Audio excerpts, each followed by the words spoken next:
No i dzień dobry, pozdrawiam z Mauritiusu, mojego kraju numer 164 na 193. Zaczynam kolejną przygodę.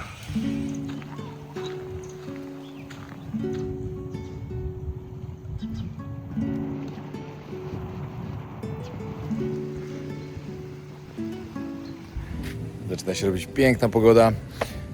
Pierwsza rzecz, którą mam w planach tutaj zrobić na Mauritiusie, jest to oczywiście lot helikopterem nad tym miejscem, które wygląda jak podwodny wodospad. Ja oczywiście wiem, że to nie jest żaden podwodny wodospad, że to jest tylko ściema. Te wszystkie filmiki, które są na internecie, są podkręcone, ale chcę to sprawdzić. Chcę zobaczyć, jak to wygląda z góry, czy efekt chociaż troszkę przypomina to, co jest na internecie, a później mam do pozwiedzenia tą piękną wyspę. Bardzo się cieszę, że tutaj jestem.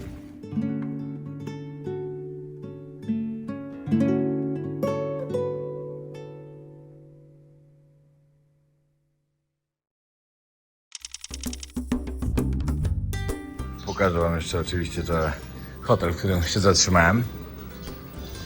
Jest piękny, trzeba przyznać. Właśnie zaraz śniadanko się zaczyna. Zobaczmy, co tutaj dobrego przygotowali.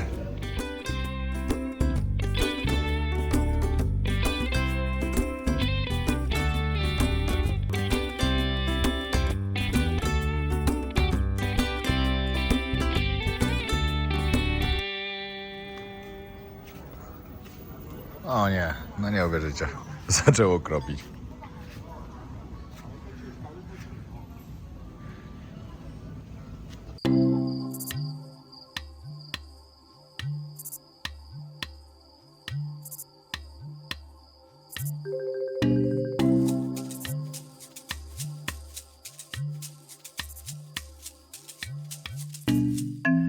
No Mauritius jest na pewno wyjątkowym miejscem na mapie Afryki.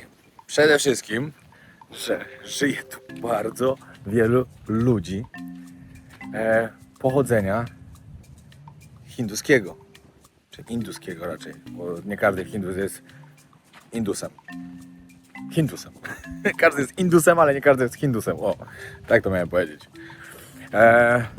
Oczywiście też pochodzenia afrykańskiego, europejskiego. Tutaj ogólnie jest bardzo duża różnorodność.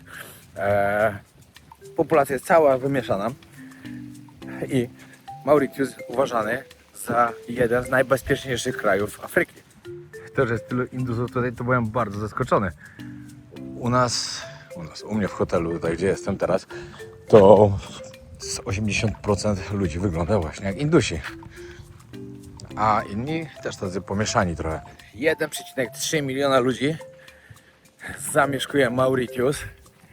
Stolicą jest Port Louis. Tam może się uda później dotrzeć. Mam to w planach. Ale to wszystko zależy od pogody przede wszystkim. A druga sprawa od tego, ile mi zajmie zwiedzanie tamtej części wyspy. Bo jak przyjdzie zaraz po mnie pan, który jest z tej agencji właśnie, co będę leciał nad tym niby wodospadem podwodnym, to chcę z nim zagadać, że później mnie zawiózł jeszcze w jedno miejsce, dwa miejsca na powrocie, to mu zapłacę, zobaczymy, może się uda. Jeśli będę sam, no to pewnie się uda, no bo dla niego zawsze dodatkowa kasa. Jeśli nie, to będę musiał wziąć taksówkę później i jechać.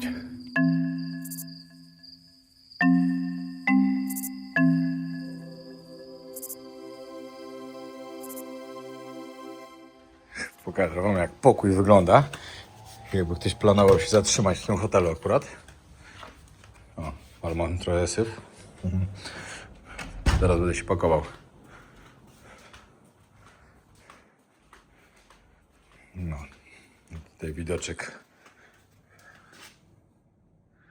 Ma brudna szyba.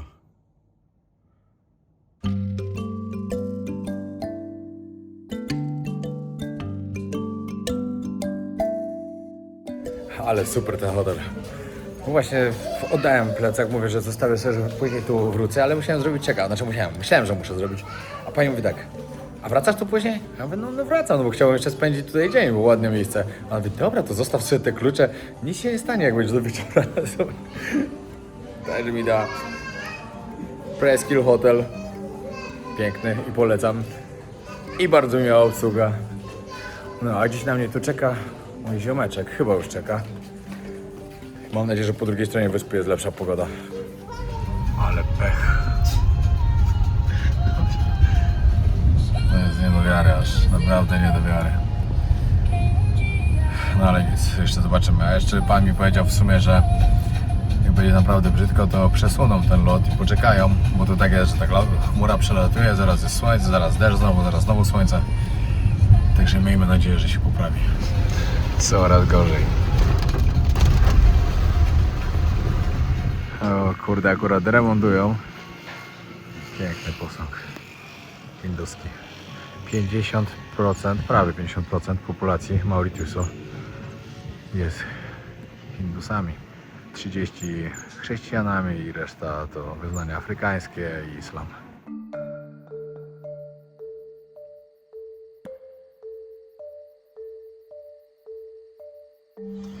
Dobra, teraz przyjechałem jeszcze po drodze zobaczyć wodospad, który nazywa się La Pange.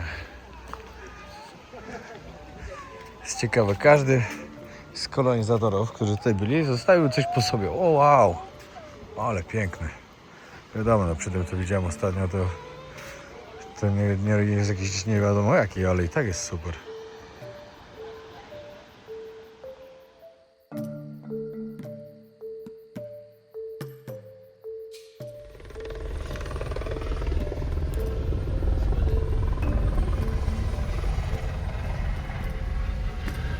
Okej, dojechaliśmy na miejscówkę, skąd ruszamy helikopterem.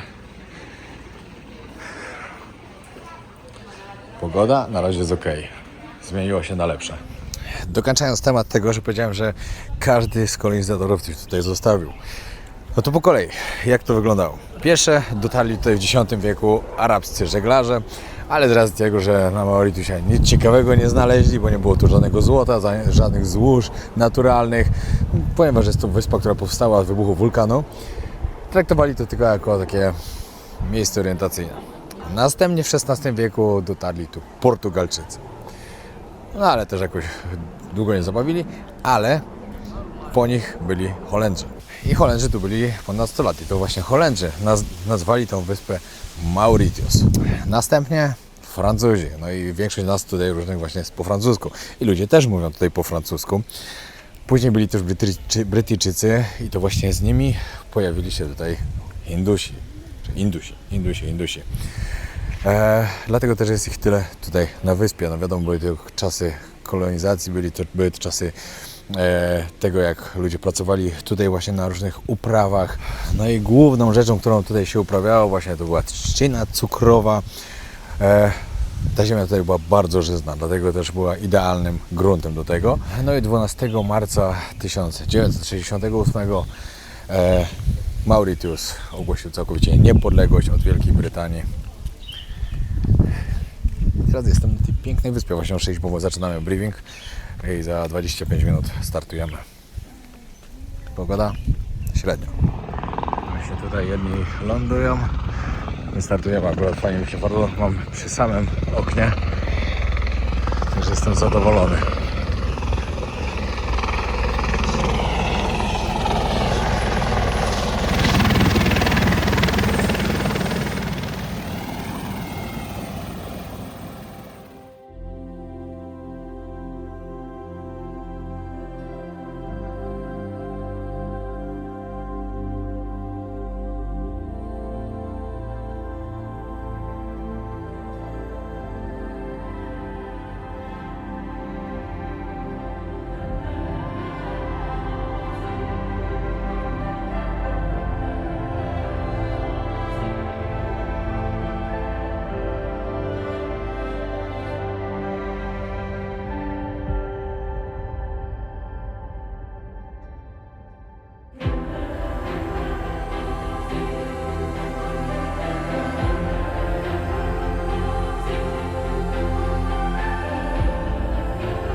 No przyznam szczerze, że wyglądało to dużo lepiej niż sobie wyobrażałem. Serio.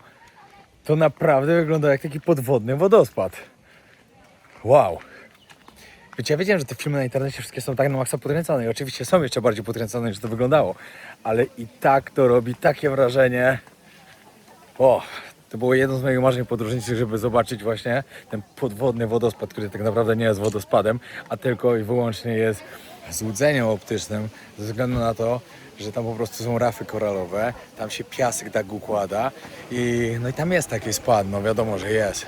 No ale wodospadów podwodnych nie ma, no nie istnieje takie coś na świecie, ale wow, niesamowite. Kolejnym miejscem wspaniałym, które Wam chcę pokazać, jest to Ziemia 7 kolorów. Jeden z najbardziej popularnych punktów tutaj na wyspie.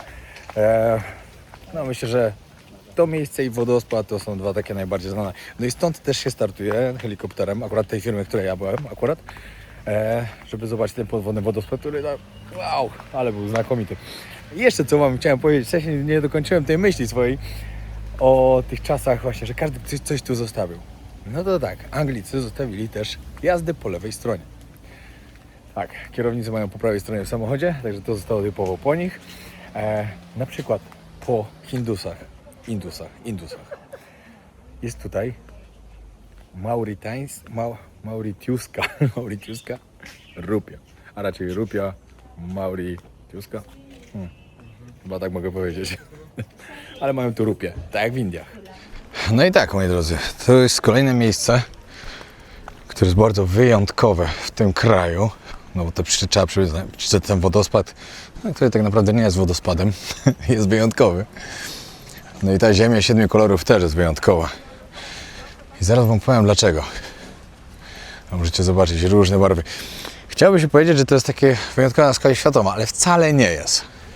Dlatego nie jest na skalę światową, bo ja już w paru miejscach na świecie takie coś widziałem. Także było właśnie pomieszane różne kolory. Było na przykład przede wszystkim kolorowe góry w Peru, w Kazachstanie widziałem, w Stanach widziałem i jeszcze w jakichś tam miejscach widziałem. Także jakieś takie super wyjątkowe dla mnie to nie jest, ale i tak fajnie jest to zobaczyć.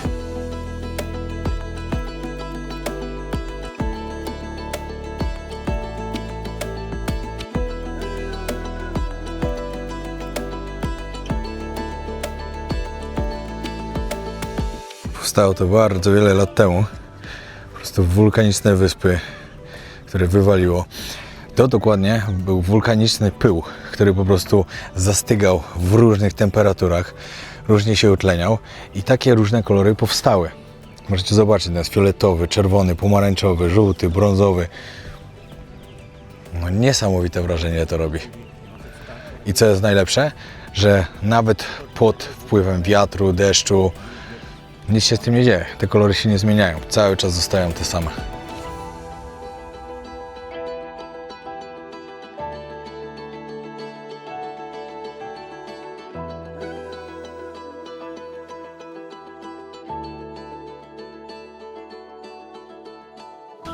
Niesamowite. Teraz niestety mój taksówkarz, który miał mnie odwieźć do hotelu, ale poprosiłem go, żeby mnie zawiózł jeszcze na jakąś plażę ładną, znaczy na najładniejszą plażę w ogóle na całym Mauritiusie.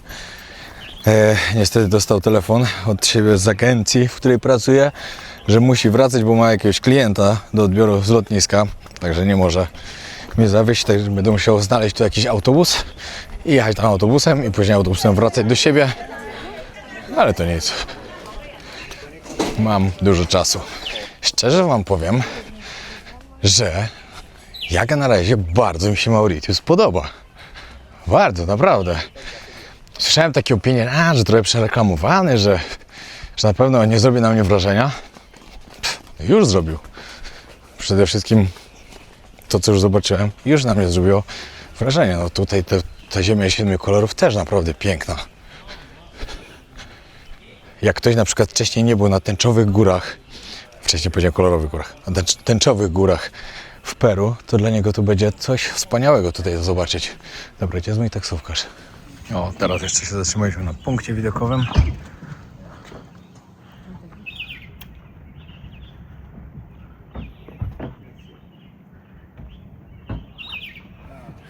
Ale mam farta, udało się, że akurat jak wróciłem do samochodu, kierowca mi powiedział, że znalazł kogoś i jedzie ze mną. Także za chwilę dojedziemy na najładniejszą plażę, znaczy nie za chwilę, za 50 minut. Na najładniejszą plażę, która jest na całym Mauritiusie, przynajmniej jest tak oceniana jako najładniejsza. I wam ją pokażę.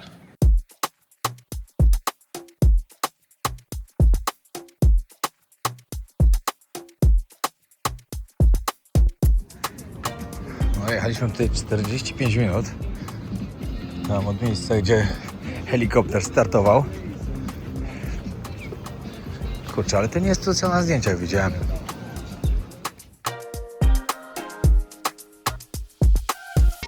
Chyba mi ziomeczek jakieś złe miejsce przywiózł. Dobra, przejdę się jeszcze. Ale już tam przejdę się, wezmę, wylecę dronem zaraz. Tu zobaczę, jak to wygląda z góry.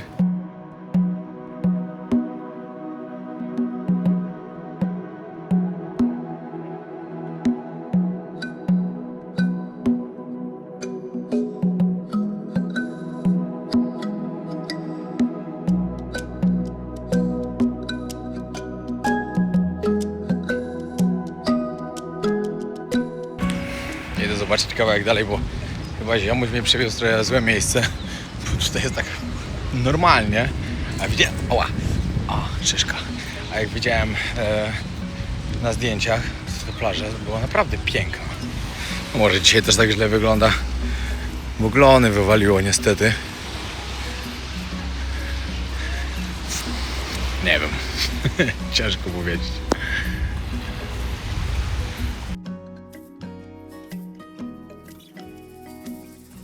No, teraz się zbieramy, wracamy na stronę, teraz jestem na zachodniej stronie, a muszę wrócić na wschodnią, czyli przejechać całą wyspę. I co? I tam mam jeszcze chyba 2 miejscówki. Tylko tam już będę musiał jechać sam, bo on już nie da rady. Ale to akurat niedaleko hotelu, może nawet się przejdę. Samo tu Blue Bay, miejsce,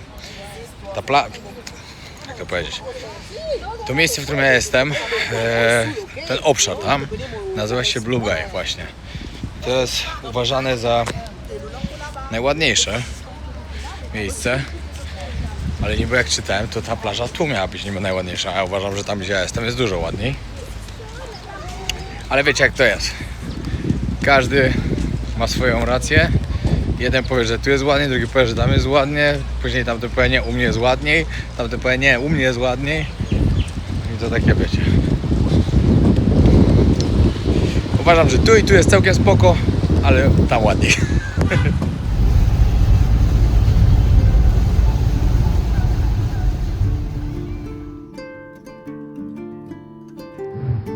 Wróciłem już do hotelu. Zobaczcie, jakie są niesamowite drzewa. To nie, że jedno, tylko parę. Ale to wygląda.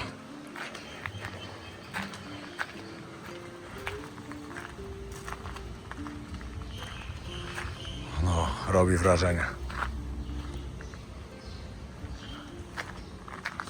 No, najgorsza ulewa przeszła. Mam nadzieję, że już nie wróci, bo tam z tyłu klaruje się całkiem spoko. I na chwilę dopukam, masz strasznego jetlaka.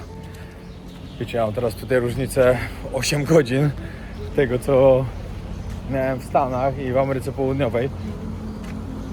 Czyli w mojej głowie jest 6:30 rano.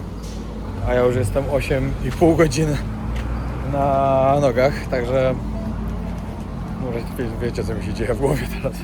Muszę się kimnąć godzinkę, akurat może się jeszcze poprawi i później pojadę albo pójdę, nie wiem, to się jeszcze okaże.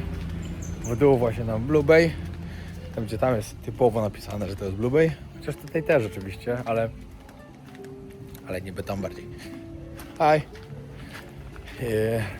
No a co później to się okaże jeszcze. Na pewno jeszcze wieczorem muszę zrobić treningos. W ogóle parę osób mi naprawdę pisało tutaj, że Mauritius jest taki przereklamowany, że nie jest tak super, jakbym sobie wyobrażał. Kurde, mam zupełnie inne zdanie. Dzisiaj to, co zobaczyłem, a zobaczyłem też, myślę, że sporo zobaczyłem, to bardzo mi się podoba. Serio, nie wiem, jak ludzie przyjeżdżają tutaj, no nie wiem, może pogody nie mają ładnej, albo są w ogóle w złym miejscu, może nie sprawdzą dobrze, bo mi się podoba. A ja już trochę widziałem na świecie. Także powiem wam szczerze, żebym powiedział, że gdzieś mi się naprawdę bardzo podoba, no może nie bardzo, ale że mi się podoba, no to musi mi się podobać. No już możecie mi uwierzyć, że spoko i że warto przyjechać na Mauritius. Godzinka drzemki. Miało się poprawić, się pogorszyło. Ale idzie ulewa. I co tu robić, jak jest taka pogoda? No. W ogóle dzisiaj kierowca mi mówi tak, no wiesz, bo to teraz u nas to jest zima, to dlatego ja mówię, ty, zima? Ty wiesz co znaczy zima w ogóle? Jak to jest zima, to ja dziękuję. Zima to my mieliśmy w Polsce, jak było po minus 20 stopni śnieg, to jest zima. On mówi, no ale to chodzi o taką pogodę, że codziennie tak jest i czasem nawet jest 15 stopni. No, 15 stopni. To się nie nazywa zima w ogóle.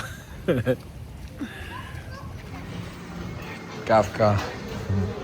Wasze zdrówką, myślałem, że jakiś meczyk teraz będzie, ale zapomniałem, że to jest takie przesunięcie czasu, że do meczyku to jeszcze daleko.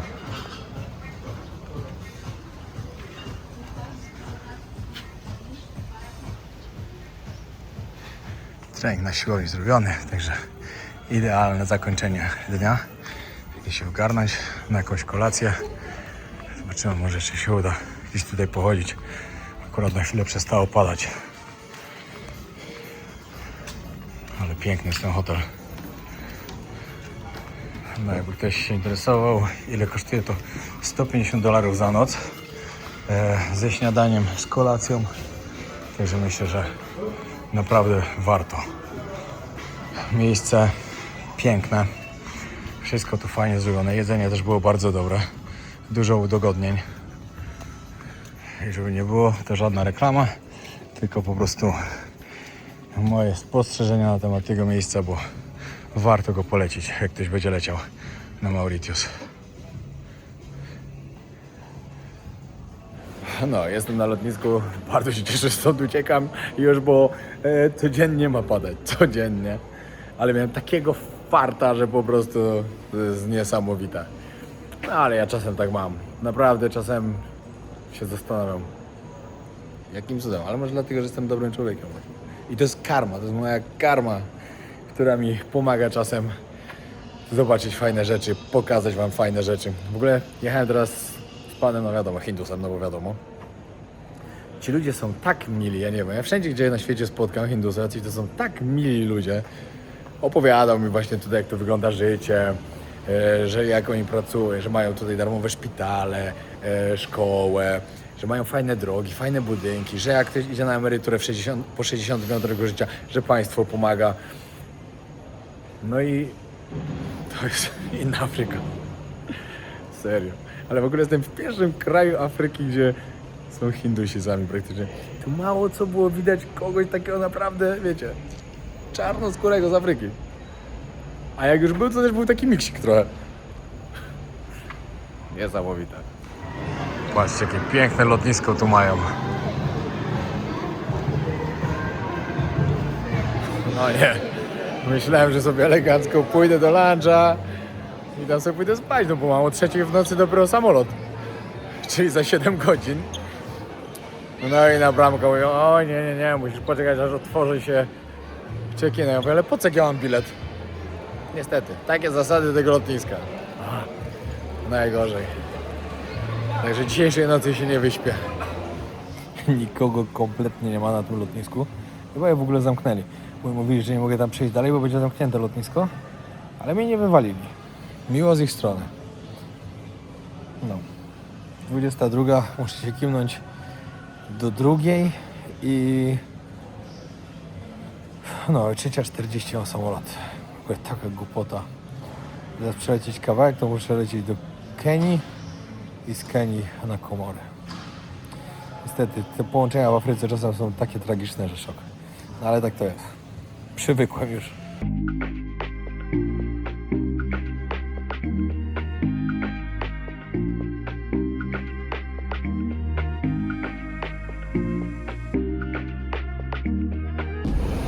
No i kolejny lot.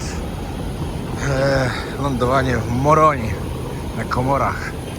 Dzięki wielkie, że oglądaliście ten odcinek. Trzymajcie się, pozdrawiam serdecznie. Zapraszam kolejny z Komorów. Następnie będzie Madagaskar i Seszele.